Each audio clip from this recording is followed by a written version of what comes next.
Hey guys, कैसे हैं आप सब। दोस्तों, कई बार हम अपने मोबाइल से सेल्फी लेते हैं या फोटो क्लिक करते हैं और चाहते हैं कि हम उसका बैकग्राउंड रिमूव कर दें और एक अच्छा सा बढ़िया दिखने वाला बैकग्राउंड उस पर लगा के उसे जल्दी जल्दी से सोशल मीडिया में, इंस्टाग्राम पे, फेसबुक पे पोस्ट करें ताकि हमें मिल जाए बहुत सारे कमेंट्स, लाइक्स और ढेर सारा प्यार।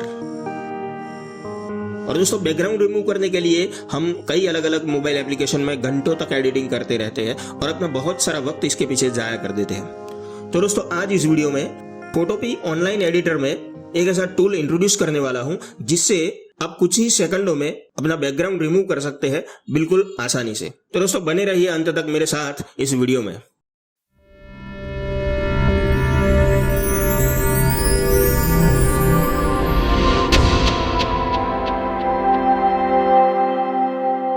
दोस्तों, वीडियो शुरू करने से पहले आपसे रिक्वेस्ट है कि प्लीज वीडियो को लाइक करना और चैनल को सब्सक्राइब कर देना ताकि ऐसे वीडियो में जब भी अपलोड करूं तुरंत आप उसे देख पाए। So let's begin.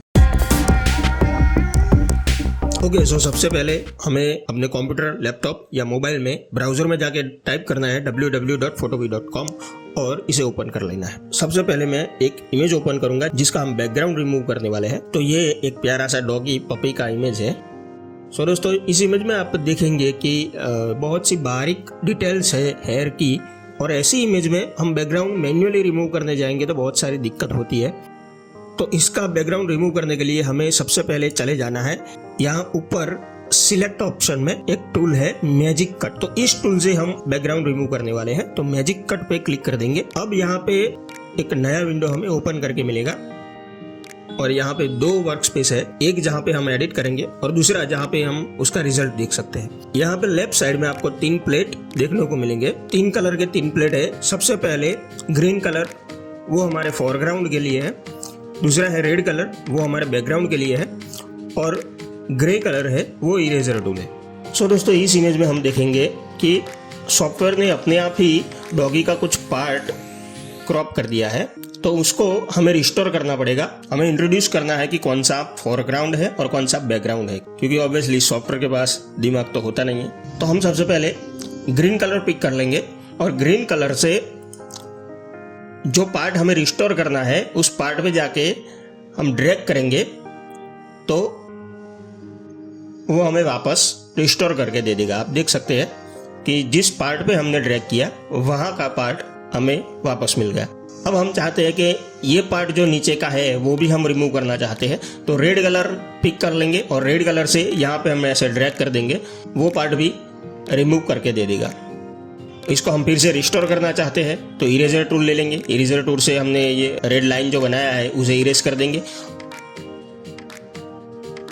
और ग्रीन कलर पिक कर लेंगे। ग्रीन कलर से फिर से उस पर हम एक लाइन ड्रॉ कर देंगे, ड्रैग करेंगे उसके ऊपर, तो देख सकते हैं वो पार्ट हमारा वापस आ गया। दोस्तों, एक ही बात हमें ध्यान में रखनी है कि ग्रीन कलर उसके लिए है जो हमारा फोरग्राउंड है और रेड कलर उसके लिए है जो हमें रिमूव करना है, जो बैकग्राउंड है। तो यहाँ पे आप देख सकते हैं कि जो हेयर का डिटेल है वो भी बहुत ही अच्छी तरह से, बहुत बढ़िया तरीके से हमको क्रॉप करके दिया है। डिटेलिंग भी काफ़ी अच्छी है। इस तरह से हम मैजिक टूल का यूज़ करते हैं। दूसरा एक इमेज में आपको एग्जाम्पल एक देख लेते हैं। तो एक कार का इमेज है, पीछे ट्री है और स्काई है। तो मैं इस इमेज में चाहता हूँ उसका स्काई हम रिमूव कर देंगे। हम चले जाएंगे सिलेक्ट मैजिक कट में और यहाँ से अपने आप ही सॉफ्टवेयर कुछ पार्ट इरेज करके दे देता है फोरग्राउंड और बैकग्राउंड का। तो हमें जो पार्ट रिस्टोर करना है तो उसके ऊपर हम ग्रीन कलर पिक कर लेंगे। ट्री यहाँ पे है, ट्री मैं चाहूँगा हमारी इमेज में रहने चाहिए, तो मैं ग्रीन कलर ले लूँगा। उसको एज ए फोरग्राउंड मैं ग्रीन कलर अप्लाई कर दूंगा।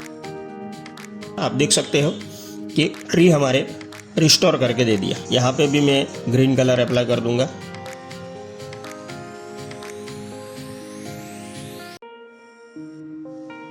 तो बहुत ही बढ़िया तरीके से वो अपने आप ही कैलकुलेट करके जो फोरग्राउंड और बैकग्राउंड का पार्ट है वो हमें रिमूव और रिस्टोर करके दे देता है। मैं एक दूसरा स्काई यहाँ पे ले लूंगा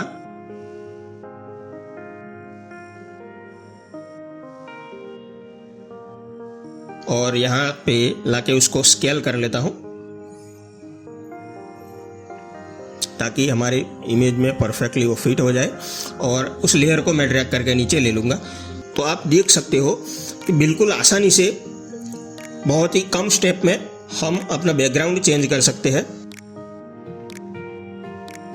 तो आप देख सकते हैं दोस्तों कि मैजिक कट का यूज़ करके हम बहुत ही आसानी से अपना बैकग्राउंड चेंज कर सकते हैं और अपना बहुत सारा वक्त हम बचा सकते हैं। तो दोस्तों ये था मैजिक कट टूल का एक छोटा सा एग्जाम्पल।